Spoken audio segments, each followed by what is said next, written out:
This is the JKD process, where not only do we study Bruce Lee's Jeet Kune Do in person and online, but more importantly, we apply martial art philosophy and Jeet Kune Do philosophy to our life in order to live as our authentic self, as our true self, because that's what martial arts is all about. That's what life is all about, right? Is living as our true self.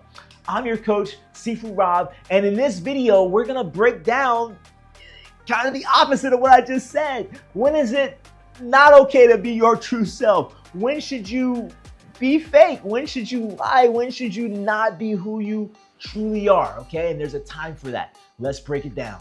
All right, guys, before we continue, okay, if you're interested in martial art philosophy and lifestyle, okay, because years ago, martial arts used to be a lifestyle, okay? People, it wasn't just a hobby or something you did on the weekends, okay? People lived it, okay? And so that's what we're talking about on this channel. Please subscribe, share this video, and support us. We're trying to grow, and I appreciate your support in that, okay?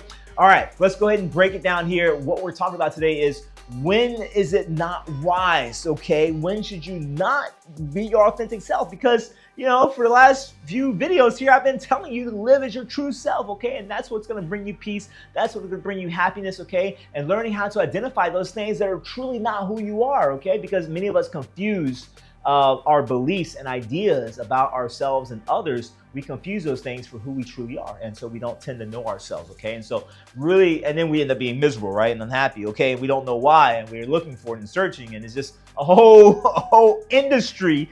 Business is based on personal development and helping people to be happy, okay? So anyway, that's a whole nother topic.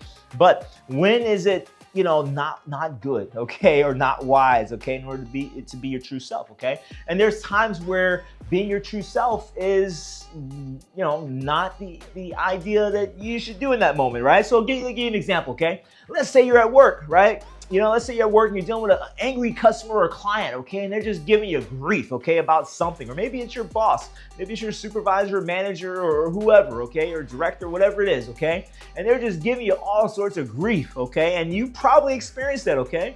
What would have happened, you know, in that situation if you were your true self? If you told that manager what you really think, or you told that customer or client what you truly think, okay? If you let yourself rip, okay, so to speak, without a filter, you know, not holding back, and you were your true self in that moment, okay? You probably wouldn't have a job, right? Okay.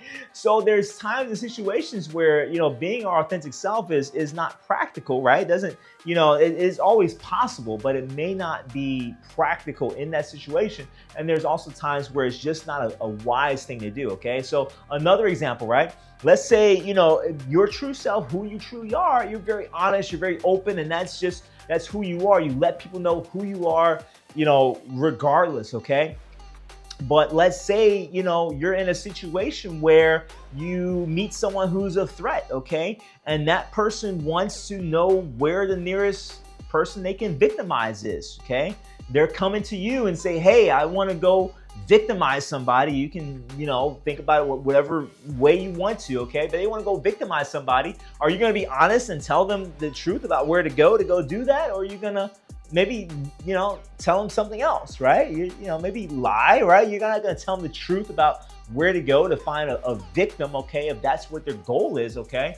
And so you have to be wise about when you share things, okay? Particularly when being your true self can lead to suffering, right? Suffering of yourself or of others, okay? You know, and so those are two examples, okay?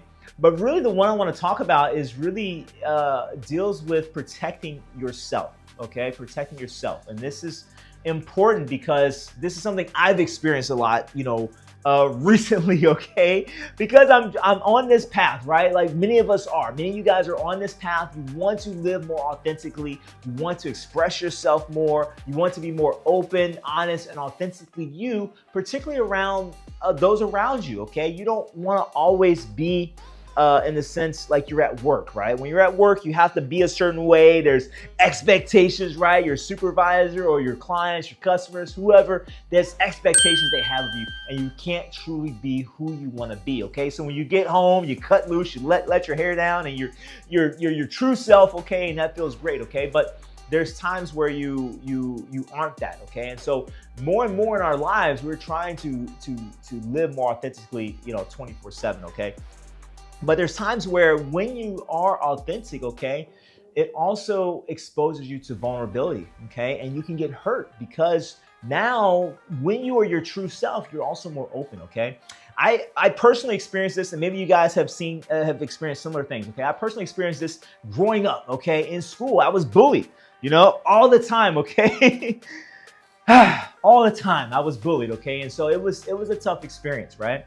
And if those of you guys who've ever been bullied, you know what that's like. And for me, it was in middle school. But what I found was that the more authentic I was, the more true I was to myself, the more open and honest I was to those around me, the kids in my school, the more I got bullied, because that just gave them more ammunition to pick on me and beat me up, right?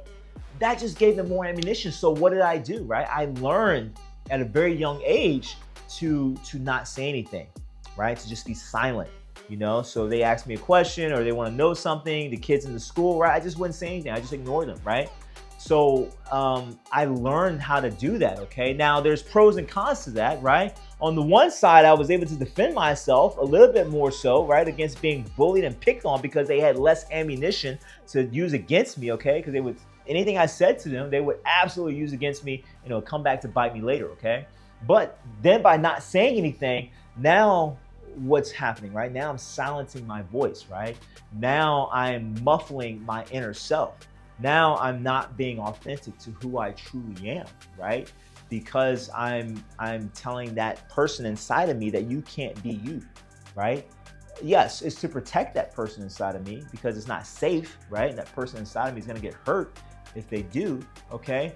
But at some point you can't continue to live like that, right? So that's just an example, right? But that's a very, very important one because, it's one that happens when you're in school, but it happens in real life, right? We don't call it bullying, right? But you have those who will attack you, okay? On a emotional, psychological, even spiritual level, right? Who will attack you based off of what they know about you, right? Based off of their closeness to you, right? And a lot of times the ones that hurt us the most are the ones that are closest to us, right? Why? Because they have the most access to us. They know our weaknesses. They know our vulnerabilities, and they know which buttons to press that are really gonna do a number on us, right? And so it's important to be able to identify that, right? It's just like fighting, right? You guys that are martial artists, right?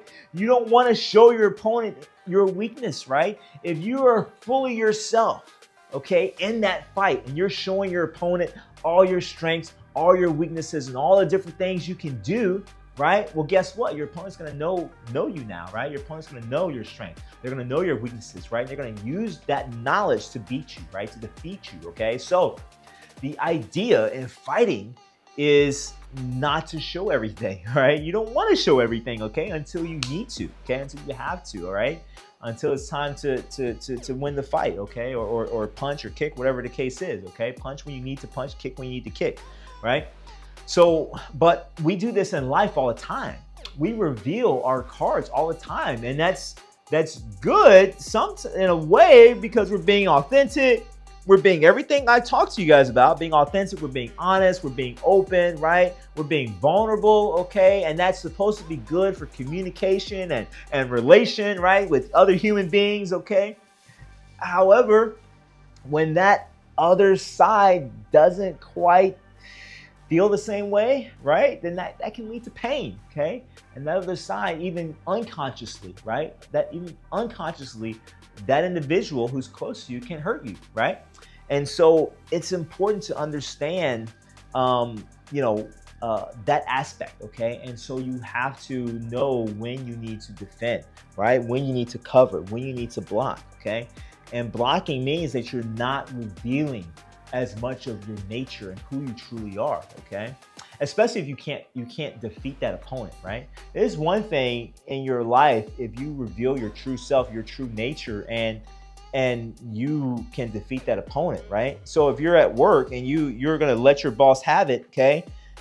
But you're able to do something with that, right? Maybe you're able to get another job, or maybe you have something else lined up, or maybe you have a spare card that you're going to use in that situation, right? So unless you can defeat that opponent, when that opponent is stronger than you, okay, that's the time to defend, okay? That's not the time to show them who your strengths and weaknesses. Now, if you're confident and cocky and you know you can beat that opponent, right, in life or in the ring, okay, then showing that person all your strengths and weaknesses won't matter because you feel confident that you can defeat that opponent, right? But for a lot of us, there are folks in our life who may have more power over us emotionally or psychologically, mentally, okay? And we tend to get beat up by that person, right? They tend to be the bully in our life, okay? And so in those situations, you don't want to show all your strengths and weaknesses. You don't want to show your full authenticity, your full self, okay? That's when you need to defend, okay? So I want to leave you guys with that, to be mindful of that. That's a hard lesson to have to learn, okay? But that's something that I want to share with you guys. It's something that I've seen in my life, like I said, when getting bullied as a kid and things like that, right? And even into adulthood, sometimes these things still happen, right? With those around us, okay? And so I encourage you guys to kind of do that self-analysis, right? And think about the last time you felt, someone hurt you, right? And it doesn't matter, male, female, men, we don't tend to talk about getting hurt emotionally, okay? But we get hurt emotionally, okay? That's the fact of the matter, okay? We get hurt just like everybody else, okay? And that's the rawness of it. You have to be real open and honest about that to yourself, if to no one else, right? And so think about the last time that happened, okay? And what you learned from that experience. And does it keep happening, okay? If so, that should be a message to you that, hey, I need to start defending now, okay? I can't just keep my guard down and be vulnerable and be my true, authentic, undefended self, okay? You have to have your guard up and you have to be ready to defend and in some cases to strike back, okay?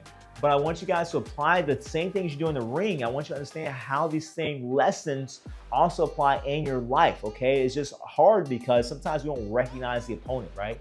Because the opponents often are those close to us, right? And often are those who are unintentional, right, in their actions, okay? So, but it is important for you to recognize that and understand that and defend yourself the same way you do when you're sparring, when you're fighting, or otherwise competing.